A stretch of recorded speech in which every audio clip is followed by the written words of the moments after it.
Things I never needed. I got a story to tell you. It's a story about Abilene Christian University.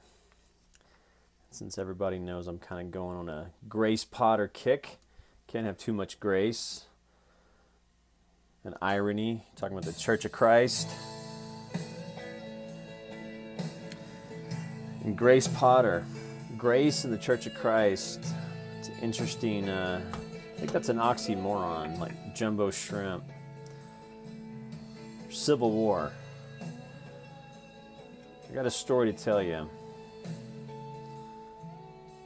Man, I love this song. Okay, I have to find a different band. Grace Potter, holy shit. Sit on my face. Sit on my face, holy shit. Okay. It's going to go downhill pretty quick. I'm going to talk about Abilene Christian University. You know, this is, here's our logo. Graduated. Started in 94. I think I got out of there in 99. Always Cash University, baby. Now, there's two types of people, basically. There's cowboys and Indians. Then there's people who would send their kids to Abilene Christian and people who wouldn't. And I'm one of those guys that would not go back. But there were a few times that I met the Holy Spirit, and it happened to be on this campus. Again, the irony of meeting the Holy Spirit. So this is my Holy Spirit story.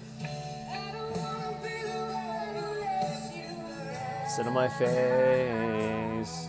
Okay, you know where the Brown Library is?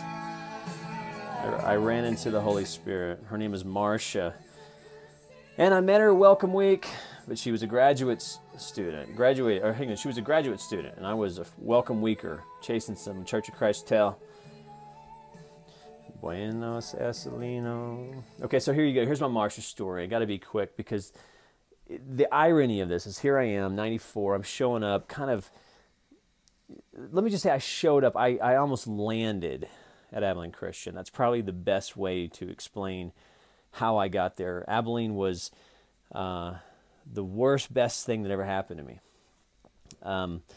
And, you know, I'm a big believer everybody should have a joke and everybody should have a sermon.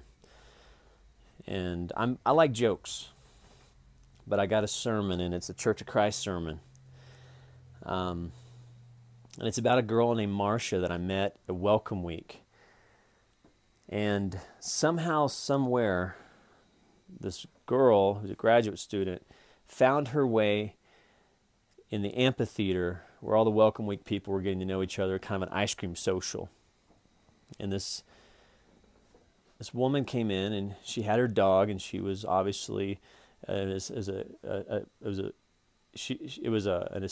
assistant dog, or she was blind, totally blind, and she used the dog to get around. And maybe I said something, and I'm the guy that will walk up to,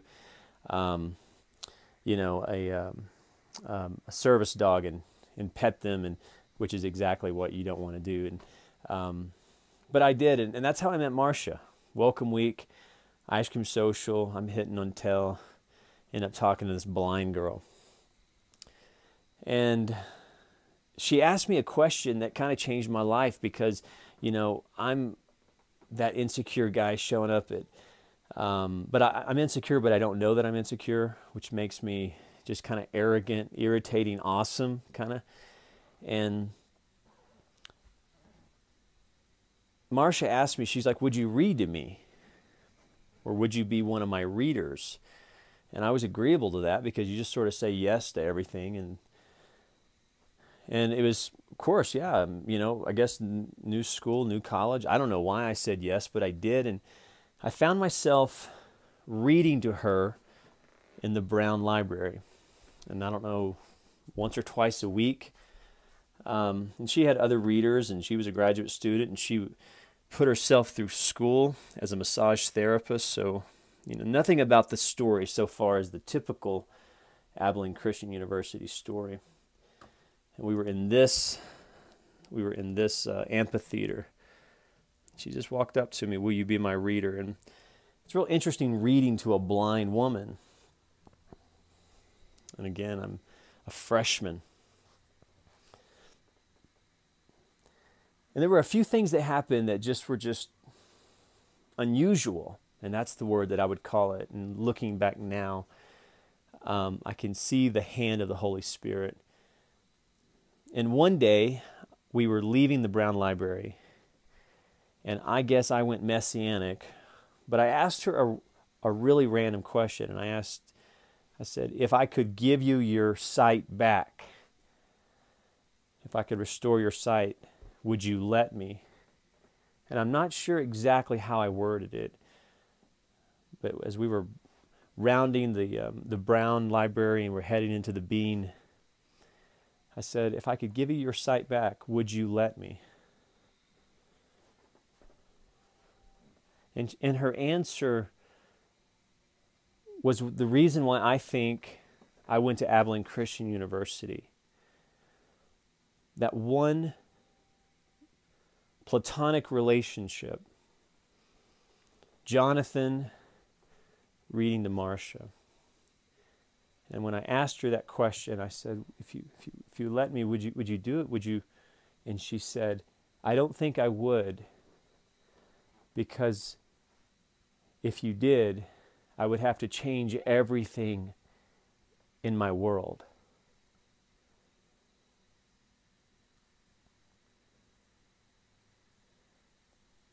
And that question and that answer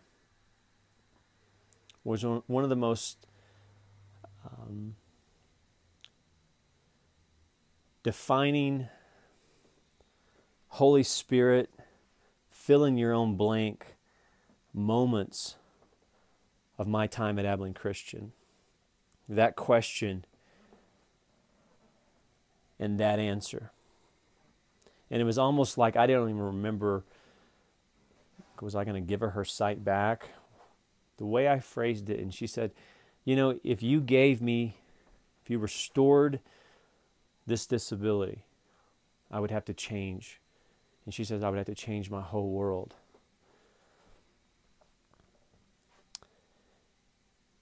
And as we're moving into 2017, I'm going to hopefully tell you a lot of jokes and hopefully have a lot of LOLs and stock tips and stock trading and Jonathan blah blah. But that story is one that I go to time and time again. And I know I'm not a really good sermoner or a good preacher, but I think that's the essence. It's one of the best responses to so many things. And I'm 40 now, and I can see the Marsha question over and over. I was just talking to some friends, and I was giving this woman some solutions on some things, or even possible solutions, and she said, John, I know you're probably right, but I would have to give up control. I would have to give up control. And I heard her say that, and it was almost like that Marsha moment. And she had dealt with some physical illnesses and issues, and I was encouraging her to try cannabis, or really trying to have, there are some medicinal strains out there. And she said, and her answer was very Marsha-like. She's like, yeah, but I would have to give up control. And then I saw the disability. There was almost an attachment. And again, it was a Marsha moment. And I don't think we so much struggle with wanting self-improvement or wanting growth. I think we like to have those conversations about personal growth and personal change, and who doesn't want to have a better 2017, and who doesn't want to have a better life and a better relationship and hotter sex and more money and all the Tony Robbins stuff. Who doesn't want that? I think the Marsha question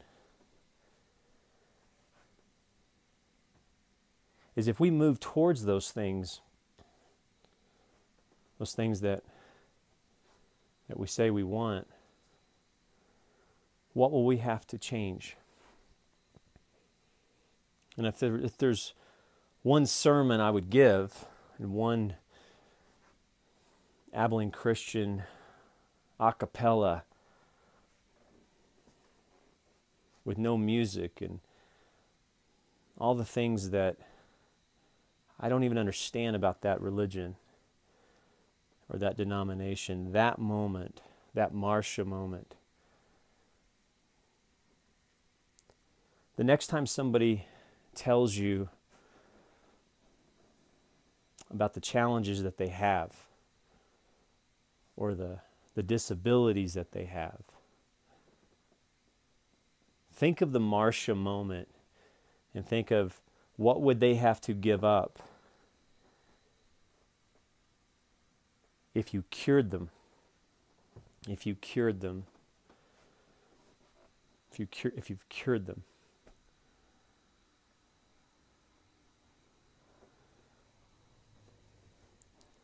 I think his name, who's the bald guy, that Dr. Phil, he has an even more, marketable slogan. And Dr. Phil is just a man of wisdom, lives in Texas. Just a voice of wisdom. And he has this very Dr. Phil direct phrase where he says, "What's the payoff?" What's the payoff? And I think it's put into the context of what's the payoff of having your problem? What do you get from it? Where do you benefit from that? That's a really difficult question to have. A difficult conversation to have. Try having that with somebody and try to take their burden away from them. Say, what's the payoff of them having that? For my friend, I saw how, and you can always see things in other people and you can judge them, or you can actually kind of go into that and say, I'm like that. Where am I like this? And let people's let people's game, let you, when you see, you have to ask the question that Nathan asked David. I am that man. You are that man. And I think of Marsha, what would we have to change? What would we have to change? What would we have to give up? What would we have to give up?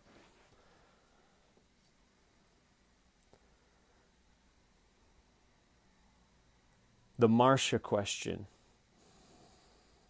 Like I said, I had a lot of jokes.